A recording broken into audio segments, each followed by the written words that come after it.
people everywhere. Which ones are you going to work with?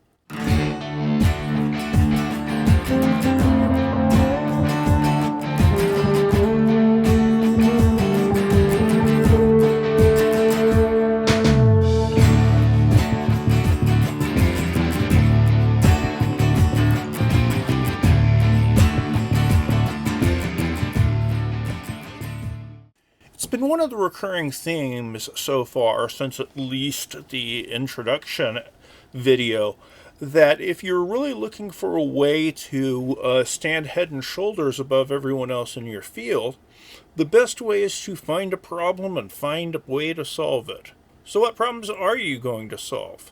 I've divided up the class into 5 groups, each one with a specific focus. And we're going to go over some of the issues in each of these focuses, and I'm going to give you the groups in the rest of this video. Let's look at the specific groups now. The first group would be technology. We use technology an awful lot. We're on social media a lot. We stream music. We're selling stuff online. We're buying stuff online. We're asking questions. We use the internet as our general base of knowledge. And every one of you would feel very weird if you were without your phone for a certain amount of time. I know I do. And my daughter would start freaking out, yelling around, and her head would start spinning. However, for a country which is so dependent on technology, and specifically digital technology like the internet, we don't have particularly good access to it across the board. Look at the middle column, access to digital tools by community type. Home access is rather low. School access is better, but the real kicker is when we get to access to digital tools by socioeconomic status. Upper middle class people are the ones who are most likely to have full access to digital technology in their home. And their schools will have better access to technology. So, not only do we depend on technology, we don't have particularly great access to it. Plus, it's not exactly the safest thing in the world. Tons of people are victims of cybercrime, including scam emails and identity theft. Most Americans think that cybercriminals will not be brought to justice, and almost everyone expects it will be victims of cybercrime. Yet still, we don't take enough real precautions of it. I bet the amount of you who don't use DSNs or password managers is pretty darn high. So, the technology group gets to think about these and a whole lot of other challenges in technology. This group consists of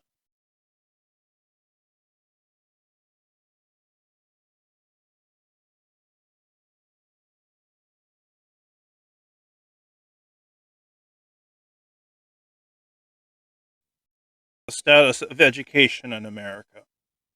We're all in college, so we have a certain amount of investment in this. But is education equal across the board? Well, graduation rates by race show a fairly consistent pattern. If you're white or Asian, you have a much better chance of graduating than if you are Hispanic or African American.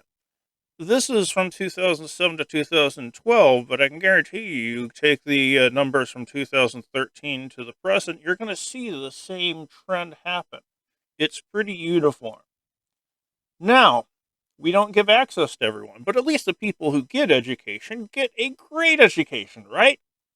Well, in 2015, the PISA results, which is an international ranking of educational systems, had the U.S. in science rated at 18th in the world. In reading, 15th. In math, we are 35th. So how good of an education are people getting? And while you're there can be problems. When I went to look at school violence, I mostly saw stuff about school shooting, but these are the big obvious things that pop up. There are many more amounts of violence. 280,000 students are physically attacked in secondary schools each month. 160,000 students miss school each day for fear of being bullied. 77% of students are bullied mentally, verbally, physically, cyberbullying, so on and so forth.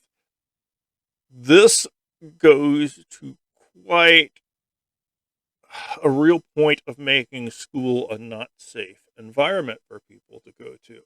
If you were to look at the actual criminal statistics and the amount of people who get seriously hurt and die at school, you'd see that this is going to be contributing to a place, to an atmosphere where it's very, very hard to give your best to learn. We haven't even talked about test scores or any of that, or the student debt you're going to get into if you go into higher education or any of that. There are lots of issues in education. This is the group that gets to tackle some of them.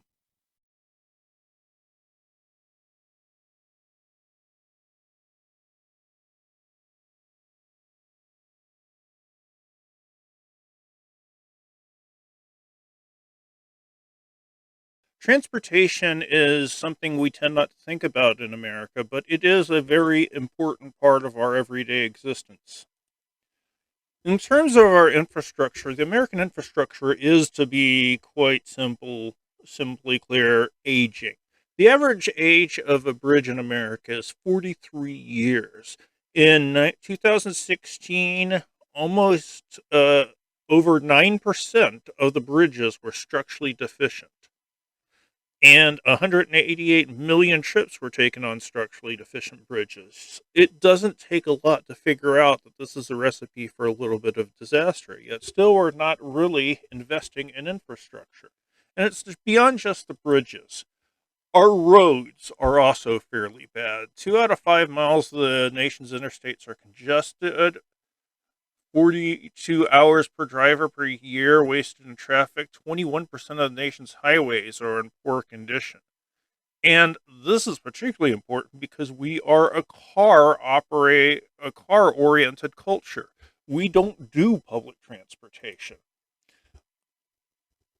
Basically because public transportation doesn't work all that well in our country. 81% of people live in urban areas, but only 51% of them can get to a grocery store using public transit. If you've ever had to use a local bus service, you know that they're probably not going to be particularly good. These are just some of the issues that are at work in the transportation field. And now the transportation group consists of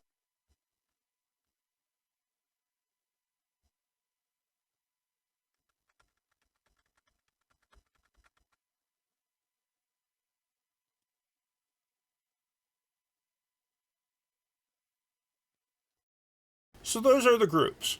When I go over the problems, those are the bigger problems that I see, or at least the ones I see when I put together the video. If you want to focus on one of them for your specific projects, great. If you want to focus on something that I didn't mention but still a problem in your field, that's perfectly fine with me. Now would be a good time to go back to the major assignment sheet and read over everything so you can get an idea of how this theme is going to fit into the rest of your work.